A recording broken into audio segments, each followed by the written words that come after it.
from the CyberHub bunker and studio, you're tuning in to the CyberHub podcast. And now for your host and CISO, James Azar.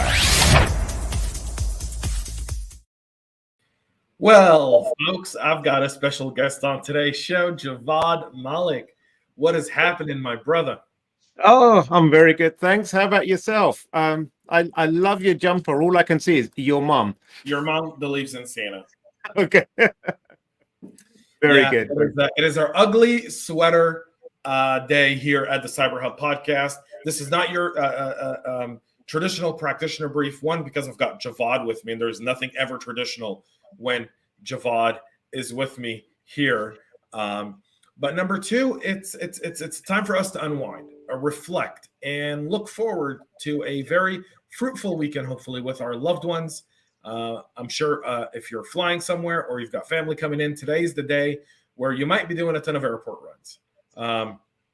So we hope you do have a very, very good holiday.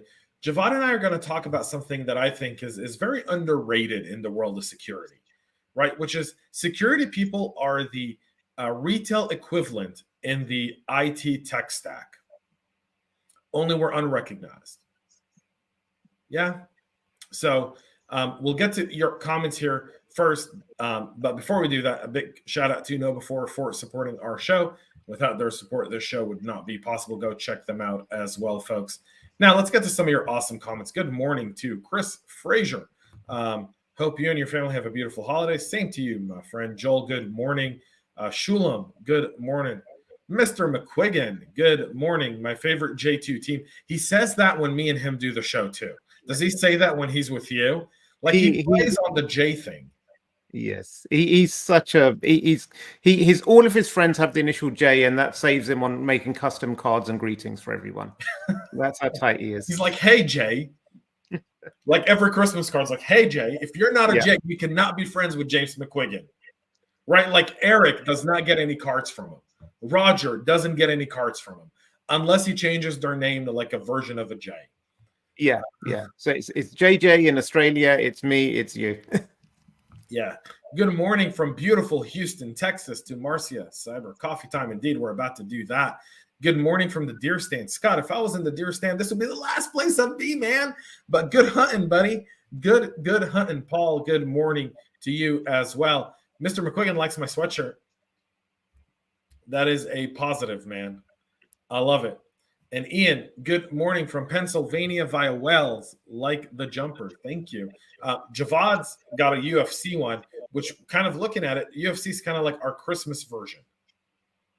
It is. Well, it is Dana White, I see him as the modern day Santa Claus. He puts together all these awesome fights, and Christmas is a time of arguing, of snacks, of yelling, of pain, of suffering. I mean, I can't think of better analogy than the UFC to represent Christmas. Indeed. And with my bestest of friends, coffee cup cheers, my double espresso, Javvad, Javad's across the pond, and it's not, is it tea time yet? Not quite yet. Quite yet. So across the pond, it is not yet tea time. So folks, coffee cup cheers. Yes. All right. So Mr. McQuiggan's going on our J2 comment. And he does say it does make life easier. See, I told you, man. All right. So Javvad and I want to have a security folks. I just want to give you a picture of something here. Let's have this conversation. How many of you have worked through the holidays? In the comment section or or whatever, I'll see it all. Just let us know. Because I feel like cybersecurity people are like the retail guys. Only no one ever sees us. It's kind of like the people who stock the shelves at your local supermarket in the middle of the night. They're the real heroes, not the cashier, right? But no one sees them, so no one recognizes them. And cybersecurity people are pretty much the same. We've always had the December surprise. I feel like in the last 3-4 years, we've always had a December surprise. Shulam brought it right up, Log4j. By the way, this morning, Apache has another critical vulnerability that is not Log4j related. So, yeah. Javvad, what is your take on how we security folks deal with December surprises? By yelling around with our hair on fire, trying to put out all the fires. I think it's one of those things. It's just every time you try to wind down for a holiday or something. And I was talking to a friend the other day, and we arrived at the conclusion that this is a deliberate ploy by those without families and friends and lives outside of work. They have to release it at this time just to pull everyone down with them. But joking aside, I think it's just the nature of the job, isn't it? And as we go more and more, digitally connected and the dependencies increase so much, we really need to have those coverage and the backups in place so that not everyone's off at the same time. I think it really hits hard during the holiday season. I mean, we deal with many incidents throughout the year, but it feels a lot worse when time like Christmas comes around, when everyone is expecting or trying to get some time off or catch up with stuff from the whole year. It just throws a big old spanner in the works. But I think hats off to all of our friends and colleagues around the world who do an amazing job in keeping the show on the road. Yeah, they absolutely do. We have, I think, this community is unbelievable when it comes to standing up stuff and really taking care of it, which is, I don't want to say rare, but it is, because when you think of what security people deal with on a day-to-day basis, right? And I don't care what you're doing in security, whether you're a GRC, whether you're a SOC analyst, a CISO, a CIO, or whether you're just a manager, a senior manager somewhere, even a consultant, or a vendor for that matter.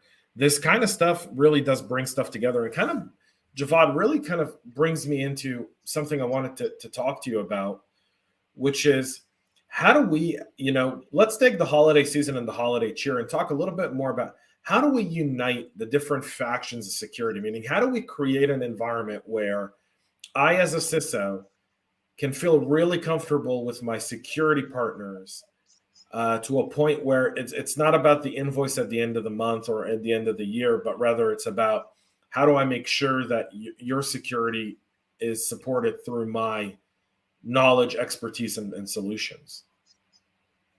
I think that's such an important question. I think that is, for me, that is the question these days. I think, number one, a lot of it is about appreciating that we're all on the same side here. No one's trying to do something that someone else isn't. We all have the same interests at heart. We want to protect the assets. We want to protect the data. We want to protect the people. We want to protect the organizations. And when we realize that, I think it becomes a lot more easier to be empathetic towards each other as to what we're trying to do. Yes, spanner. Thank you, James. A spanner is a wrench for those that don't speak proper. The Queen's English. Yes. I love you, McQuiggan. I really do, man. I wish you the greatest of holidays, brother. The other side, I think, is just about, I think empathy is that thing that really it comes back to. I was speaking to a CISO friend who's CISO at a large, international organization, and he goes, like, the day after Log4j, he's getting emails and calls from his partners saying, "Hey, what's the status? Have you patched everything and what have you?" And he's like, "Dude, I have I can't even tell you how many assets I've got at this moment that are vulnerable. You should know that. I mean, you're a smaller organization. You still don't know that. So rather than trying to, put yourself in a silo and say, okay, well, I'm doing everything I can. Oh, those people haven't given me the information that I need. I think that's what we need to break out of and have a bit more empathy and think like, well, what are they doing? And rather than saying, what are you doing? I think the approach should be, well, what can I do to help, or how can we work together to reduce the risk collectively? Because I think as soon as we bring up that silo, it becomes a bit confrontational. I'm a new father, right, Javvad? And you and I talked about it pre-show. And there's a saying there used to be a saying, and I think in the old country, there's still that saying, it takes a village to raise a kid. Yeah. Right? And I feel like in security, it takes a village to defend an entire ecosystem that supports the population, right? And it seems like that kind of goes missing, right? Like when we say it takes a village to raise a kid, it really does take a village, and everyone has a piece to contribute to making sure that a kid is raised properly within the village. You're not always compensated for it, but it's good karma. It comes back to help you, right? It always comes back to support you. Do you feel like we're short-sighted in how we approach security sometimes? I don't think it's short-sighted. I think a lot of people do realize the fact. I think it's just changing the overall culture and thinking, not just of security professionals, but the teams in which they're embedded, the organizations in which they're embedded. That takes time. So it needs to be a concerted effort and something that we need to continuously push. Yeah, it's I'm interested, Javvad, because of a few things. One, you have a very unique point of view in the fact that I feel like in Europe, security specifically is a bit more community-based than I would say how it is in the US, where we've got a lot more. We have to jump a lot. Like so let's say I want to bring in CISA, Cybersecurity Infrastructure Security Agency, into my organization. I've got to clear it with legal and compliance. And I don't feel like that. Do those challenges also exist for your colleagues who are practitioners in the UK and in the EU as well? Yeah, they do. I think there's different scales as to what those challenges are. In certain areas, it's easier to get things done here. In other areas, it's not so easy to get things done here. It depends. I mean, like, you know, when you're looking at some of the bigger organizations, the ones that are maybe regulated and what have you, they have a lot of the same challenges. Some smaller organizations, they don't. So it really does vary as to what vertical you're looking at and what have you.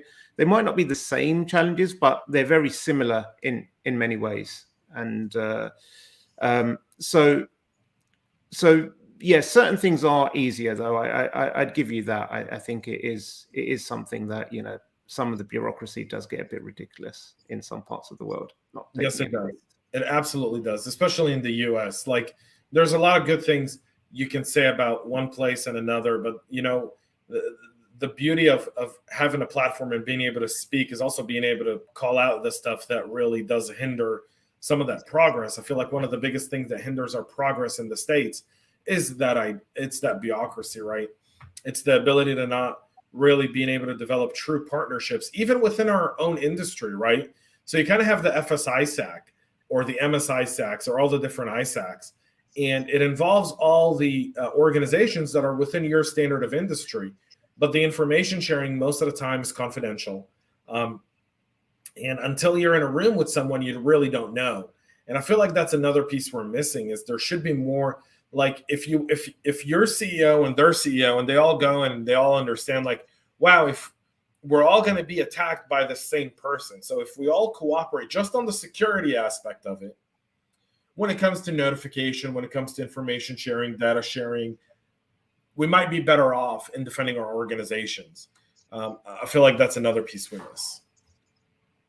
Yeah, it is a piece we're missing. I mean, and there have been attempts at creating, say, platforms for sharing this stuff, but then you get it gets quite abstracted from the actual threats, because you're delving just in IOCs and what those indicators are, which are really useful, but it's hard to create see the bigger picture as to what you're doing here. And I think that translation piece is what's really needed. It's like, okay, let's take a step back from the technical indicators or this certain file hash, and let's say, okay, like you said, we're trying to defend against ransomware or these particular groups that are attacking our particular industry. How are they getting in? What are we doing about it? How can we help each other to go about this easier? Indeed. Let's get to some comments. Good morning to Mr. Bob Henderson. Mr. Rosen goes on to say, I'm not in a black t-shirt. I do have a black t-shirt underneath this one, folks. The black t-shirt has not gone anywhere. It's just covered by my Christmas sweater for our ugly Christmas sweater episode here. But it's good to see you, Mr. Rosen. Mr. McQuiggan has two very, very, very mindful comments. The first here is to go, this is what happened to Experian. They didn't know all of their assets and they got breached. Rule number one, you can't secure an asset if you don't know about it. Hashtag easier said than done. That is very true. So many people, by the way, in the Log4j situation, so many people don't know that their vendors use Log4j and they're waiting for answers. And in that time that they're waiting for answers and they don't know, they're exposed and they could be subject to an event. And if they're subject to an event because of that vendor and that vendor hasn't really informed or understood it, it's a problem. Javad's fixing his camera, folks. It's a bit blurry, but yeah, I know. I stepped out of frame for a second, and now it's just like not focusing. Hey, it's all right. It's really awkward, but yeah, cameras. But that's one aspect of it. And then Mr. McQuiggan's next comment, which I feel like is to the point, is so many organizations are working reactively because the board and upper management have a 5-year plan for the business and not the Infosec. And it ends up being reactive versus proactive. Is there too much red tape for Infosec and things need to be easier to secure an org without the need for legal finance? What's your thought on this one, Javad? Because I've got a mouthful on this. Oh yeah, so I'll just address the first point as well first. I think when you look at companies like Experian and what have you, a lot of their growth is through M&A, and we saw this with Marriott and Starwood. They acquired Starwood and they acquired a lot of risk with it, and then they got penalized, they got breached, and they got fined because they had acquired a company and they hadn't had time to go through. So I think this compounds the issue that knowing what your own assets are is one challenge. When you acquire another organization, knowing what all of their assets are and then bringing everything to an acceptable baseline, that is a real big challenge. Anyone that's gone through any type of M&A will probably appreciate that. And I think that ties in with this as well. Like, you need to know what the organization goals are and what the strategy is in advance so that you can lay out the groundwork. Too many times it's like, oh, we just acquired this company, now secure it, or something like that. Or you're only involved when it just comes to the due diligence process, which is often too late. So you need to have some sort of alignment in place with that. I think it can be done, but it's a lot of hard work. You need to be involved in those conversations and understand what the business objectives are and what the roadmap looks like, so that you can be involved. It does end up being more reactive, as Mr. McQuiggan says. So I will answer the second part of his question. It's not about too much red tape, James. It's really not. I think it's a lot. It's more complex than that, and I think the complexity revolves with the way CISOs approach the business. Last week I gave a keynote. I'm going to post it out next week at FutureCon, talking about the modern CISO, which is the title of my book. And it was kind of an insight into what CISOs need to be in modern enterprise in today's world. Because the only reason you're reactive as a CISO is because you haven't made security a proactive issue at the board or the executive level, to where those folks will come and give you the tools and the plans that you need in order to be extremely successful. And that goes to the lack of skills sometimes that specific CISOs have in their position, meaning they're really smart and brilliant security people, but they're not business people. They're not relationship people. And they definitely don't understand how to correlate what they're trying to do from a security perspective to the benefits it has to the business. And so you end up losing that piece right there. So I don't think there's a lot of red tape. I think that red tape doesn't exist anymore. I think the last 2 years, if the C word has done anything to anyone, is that it's elevated the CISO within an enterprise, within any organization. It elevated security because you became an integral part of anything you do. Right? People looked at the CIO and said, well, why haven't you planned for this? And then why isn't this secure? So I think those are really important things. But I will be posting that talk on the CISO Talk podcast. I believe tonight or tomorrow it will be out, so you guys can listen to it over the holiday. And I really urge you guys to give it a listen, and give me feedback. I really welcome it. I'm writing the book now. I'll be done writing the book probably March of next year, and then we go through the editing and publishing piece. So really excited about that. Ian talks about security is strange. The more I understand and learn, the more we see how far behind we are. But isn't that the challenge? Each organization's in a different place, difficult to run together. I disagree there. I think that if I'm sitting at a Fortune 100 business, Ian, and I'm the CISO of that business, and I've got 10 companies that are critical to my organization, but they don't really always have the security knowledge or the security stuff in place, I'm probably going to give them some resources to help them, because I'm only as strong as my weakest link. And I think that's critical. And it needs to be done. So yeah, we could be in a different place, but whatever that, there we go, Javvad, you're back, and you're not sorry, it was bugging me so much. So I think we're always going to be in different places, but just because we're in a different place doesn't mean we can't run together. In the Army, when we're going through basic training, when you're doing your 2-mile runs, your 5-mile runs, your 10-mile runs, your 20-mile runs, whatever it is, if you finish first, that's not a pride of joy, because if the guy who's the weakest guy in the link, in the chain, in your platoon, is going to finish 20 minutes later, your drill sergeant's going to look at you and go out there and make sure he finishes quicker. And I think that's really important to understand. Is it's not about who finishes first here. It's about how do we get the pack to finish best together. And I think that's critically important. Javvad? Completely agree with you on that one. I completely agree. You're so on the money with that.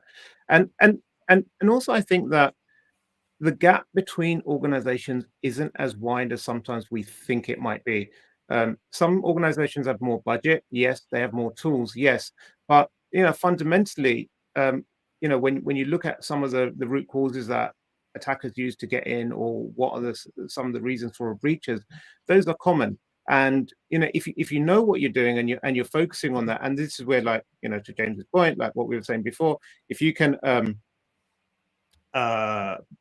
if you can share the knowledge with each other, then even with basic tools, you can, if you know what you're looking for and how to defend against it, you can achieve the same amount of security as someone with, 10x budget than yours. So it's about, like, I think if you share the right information, you focus on the right things. I think that's a big challenge. I think it's the focus is all over the place. It's like, for me, like, security is, it's in many ways it's overcomplicated for many organizations. And so what you end up doing, you end up sprinkling your resources way too thin across a really broad spectrum. So I think just focusing it down and really bringing down the risk through a few key actions is far more beneficial in the long run for everybody. Indeed. Paul has a great comment as well. You may not be able to run together, but you run the same race and can have a map to share. That is very, very true. Christophe, good morning, Mr. Foulon. Love that focus on the supply chain risk. Indeed. Javvad, right before we break, we're almost out of time, buddy. Wanted to ask you one final question here. Any holiday tips? Do you have any traditions you enjoy for the holidays? For me, the holiday tip that I would give to all of our fellow practitioners out there is really just try to disconnect from work for a few days. I find it really, really useful. I think that the more I've been mindfully practicing disconnecting from work and reconnecting with family and real people around me, I think it's one of the best things I've experienced for my own well-being and mental health. And everyone who I've spoken to who've tried it, they agree. I think it's been a pretty stressful couple of years, just in every aspect of people's lives, not just work, but home and personal, and there's been a lot of losses and everything. So I think refocusing on that, readjusting, recalibrating, and coming back in the new year and hitting it hard again, I think that's super important. Indeed it is. Folks, thank you so much for tuning in. I want to take the time to thank you for tuning in to every single episode of the Practitioner Brief this year. We've had a ton of them. I'll be doing a wrap-up next week for the year. We'll be talking about stuff that's going on and stuff that went on and stuff that might be going on. I'm going to try and have a guest on every single day next week. Can't promise I'll have one on Monday, but I'm sure I'll have people here Tuesday, Wednesday, Thursday next week as well. But I want to wish you all a very, very Merry Christmas to those who celebrate Christmas, a happy holiday. For everyone else, I'm not going to wish a Happy New Year because I'll do that next week on Thursday. I may have a New Year hat and a thing on, and we'll celebrate that as well together. But thank you all for tuning in. Thank you to Mr. Javvad Malik on his vacation for joining us to shoot to talk a little bit. I'm always grateful for that. And your friendship, my friend. Thank you so much. I really do appreciate it. Folks, on behalf of myself, everyone here at the CyberHub podcast, on behalf of the awesome folks at KnowBe4, Merry Christmas. Have a great time. Enjoy the holidays. Spend time with your loved ones. Unwind. Turn off your cell phones. Here's an idea. Make sure everyone turns off their cell phones tomorrow night. Just for an hour while you're eating dinner or two. Turn it off. See what happens. You might have a fun conversation. All right? That's it for us here. Have a great rest of the day, folks. Merry Christmas and stay cyber safe. We love feedback, so make sure to connect with us on social media and subscribe to our podcast on your favorite podcast listening platform.